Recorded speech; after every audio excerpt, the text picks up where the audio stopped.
그 다음에 이제 제가 이제 시장에서 지금 이제 조심해야 된다는 얘기를 이제 좀 하고 있는데, 조심해야 된다. 조심해야 된다는 생각을 하게 된 이유는 이제 왜 그런가, 이것도 뭐 제가 설명을, 125번쯤 한 것 같은데, 126번째 답변을 해보면, 문제가 되는 것이 현재 두 가지가 좀 재밌는데, 두 가지. 하나는 이제 하이힐드를 보면 두 가지가 재밌는데, 하이힐드 두 가지를 볼 건데, 하나는 아예 그냥 금리 자체를 보려고 해요. 금리 자체를 보려고 하는데, 시기 얘니까, 이 밑에를 딱 하나로 보자라고 하면 이제 하이힐드 금리랑 똑같겠죠. 하이힐드 금리가 이 친구입니다. 이 친구. 스프레드 말고 이 친구인데, 이 친구를 보면 현재 역사적으로 보면 가장 낮은 수준까지 나와 있어요. 2008년 금융위기 때도 그보다 훨씬 더 높았고, 지금 제일 낮은 수준에 와 있죠. 왜냐면 국채금리가 사상 최저니까 얘도 가장 사상 최저겠죠. 그러니까 당연히 퍼도 지금 이제 사상 최고예요. 퍼도 사상 최고까지 와 있는데, 그런데 문제가 되는 건 뭔가 하면, 지난번에 제가 말씀드린 것처럼 이 스프레드를 두 가지로 스플릿을 하게 되면, 하나는 국채금리가 나올 거고, 국채금리가, 하나는 뭐가 나올 건가 하면 하이힐드 스프레드가 나오겠죠. 스프레드가 나오는데, 논문에는 스프레드의 중요성에 대한 얘기를 훨씬 더 많이 해요. 이 스프레드가 이 밑에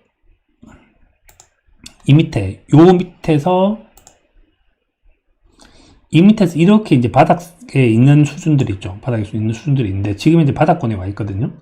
얘 와 있는데, 여기서 이렇게 튀어버리면 되게 크게 위험한 일이 발생을 하는 거죠. 그래서 이 기간 동안에 변동성이 올랐다 떨어졌다 하는데, 요 기간 동안에 레버리지를 크게 일으키면 약간의 그 사람들이 말하는 녹아내림 같은 것이 발생을 한다는 거예요. 그래서 현재 대안이 없다라는 말은 뭔가 하면, 자, 사람들한테 너 채권 살래, 주식 살래, 금융상품 중에 하나를 사라라고 얘기하면 채권이 너무 비싸요. 좀 너무 비싸. 요즘 여기다가 더 붙죠. 너무너무 비싸. 아니죠. 너무너무 비싸죠. 너무너무 비싸니까 주식이, 그러니까 주식이 상대적으로 싸 보이네. 이걸 설명하는 것이 뭐라고 말씀드렸는가 하면, 한 90번 정도쯤 설명을 드렸던 야데니 모델이죠. 야데니 모델이고, 아이고, 이거 아니다. 야데니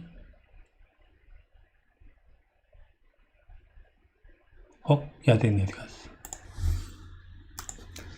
야데니 모델이었죠. 야데니 모델이나 이제 그 패턴 모델 같은 걸 보면, 여기 나와 있는 자료를 뒤져보면 2021년도 지금 현재 4월 5일자 기준인데, 뭐 이거 보면 이 빨간 선이 지금 더 위에 가 있는데, 주식의 기대 중률이 더 높다, 채권보다 주식이 더 높다, 채권보다 더 다 뒤져 자료가 다 나와요. 이렇게. 왜 그런가 하면 채권이 너무너무 비싸기 때문에 그렇게 된 거죠. 그렇게 됐기 때문에 지금 현재 주식이 상대적으로 싸 보이는 현상이 여전히 계속 일어나고 있다고 저는 말씀을 드린 거고, 자, 근데 요거와 별대로, 근데 지금은 베타도 잘 관리해야 된다, 베타를 줄여라고 얘기를 했다, 조심해 접근해야 된다, 제가 올해 내내 조심해 접근해야 된다는 얘기를 많이 했죠.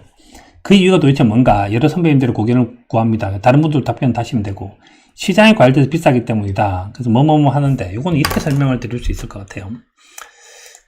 자, 우리가 이제 식을 쓰면 식을 이렇게 쓸 수 있죠. 이렇게 식을 쓸 수 있고, 그럼 우리가 이제 쉽게 설명을 하면, 하나는 EPS가 있고, 하나는 퍼가 있습니다. 자, 그러면 내가 이제 주식시장을 바라보고 있는데, 최고의 시나리오, 베스트 시나리오는 어떤 상황인가 하면, 실적은 좋아져 가고 있는데 얘가 싼 거, 이게 최고죠. 이거 좋은 거 없어요. 그럼 가장 나쁜 시나리오는 뭐냐 하면, 실적은 떨어져 가고 있는데 비싼 거, 이건 최악이죠. 최악. 나쁜 게 비싸니까.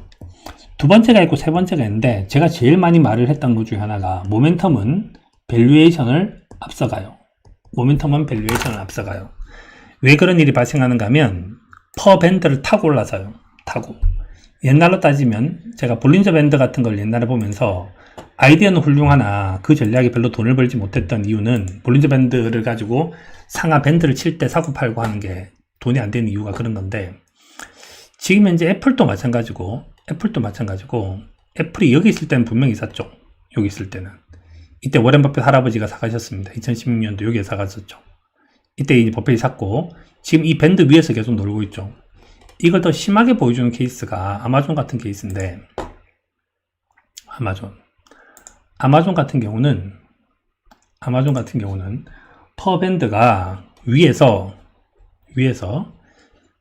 저 위, 아이고 이게 안 나오네. 여기 보시면, 요 앞에 보시면 위에서 계속 이렇게 놀고 있죠. 계속 위에서 이렇게 타고 있죠. 그래서 밴드를 타고 이렇게 올라가는 일이 발생을 해요. 그런 것만 봐도 모멘텀의 밸류에이션 앞서간다, 이걸 느낄 수 있을 거고, 여하튼 요까지만 설명드릴게요. 그러니까 두 번째는 이게 차라리 나아요. 이게 비싸도 실적 모멘텀이 좋은 게 좋아요. 이걸 처음으로 워렌 버핏이 깨달은 것이 시스캔디였습니다. 시스캔디. 실적이 나쁜데 싼 거보다는 이게 더 좋죠. 이거보다. 워렌 버핏이 애플을 사기 위해서 그 당시 뭘 팔았는가? 월마트를 팔았는데, 당시 월마트. 워렌 버핏이 어렸을 때 되게 좋아했던 회사 중에 하나 월마트였죠. 월마트 가서 이제 코카콜라 6팩 사가지고 한 개씩 그거는 팔았었죠. 어렸을 때. 근데 월마트가 실적이 2016년도에 이게 이렇게 떨어져 가고 있었습니다. 주가는 분명히 쌌는데 실적이 떨어져 가고 있어요. 버핏이 가차없이 이걸 팔았습니다. 펀더멘탈 디테러이션 됐어, 이렇게 말하면서. 그 말은 뭔가 하면 두 번째, 세 번째 봤을 때 두 번째가 더 중요하다, 이걸 아는 건 되게 중요한 얘기고. 자, 그런데 현재는 그러면 미국이 1번, 2번, 3번, 4번 중에 어디 있냐 하면 미국 대부분 회사는 다 2번에 있어요. 자, 그러면 2번에 있는데 문제가 되는 건 뭔가 하면 2번이 4번이 될 때가 제일 위험한 거죠. 4번이 될 때. 그러니까 여기서부터 모멘텀이 꺾이게 되는 게 위험하다. 근데 모멘텀이 지금 좋아진 지 얼마 됐냐면, 그 지수로 보자면 2020년 5월달부터 지금까지 내내 좋고요. 단 하루도 빠진 적이 없고, 이틀은 빠진 적이 없을 거예요. 그러니까 연이틀은 빠진 적이 없고, 계속 올라갔었고, 거의 계속 올라가다시피 했고, 그 다음에 이제 기업에 대한 개별 기업으로 보자라고 생각을 한다면 뭐 한 0.1% 정도 좀 하락하는 정도 좀 밖에 없었던 것 같아요. 그래서 지금 현재는 얘는 거의 11개월째 현재 올라가고 있습니다. 11개월째 올라가고 있으니까 제가 팔자는 얘기를 안 하고 있는 거죠. 근데 지금 조심해야 되는 건 2번이 4번이 될 수 있는 위험들이 존재를 하거나 하기 때문에, 그래서 조심스러워야 된다. 그러니까 시장이 과열돼서 비싸기 때문이다. 과열됐다는 단어를 쓰는 건 별로 좋지 않습니다. 시장이 좀 다소 비싸다. 퍼가 좀 높은 편이긴 하다. 경제가 정상적인 상황일 때 경기 물가 금리를 보고 투자를 하지만, 코로나가 비정상적인 상황일 때 통화 물가 금리를 주시한다고 알고 있습니다. 이런 것도 아시네. 경기가 좋아지고 있고 이렇게 가는 주식의 계절, 여름이 다가온다고 할지라도, 이번은 제가 안 읽어봤는데 그런 뜻은 아닌데요.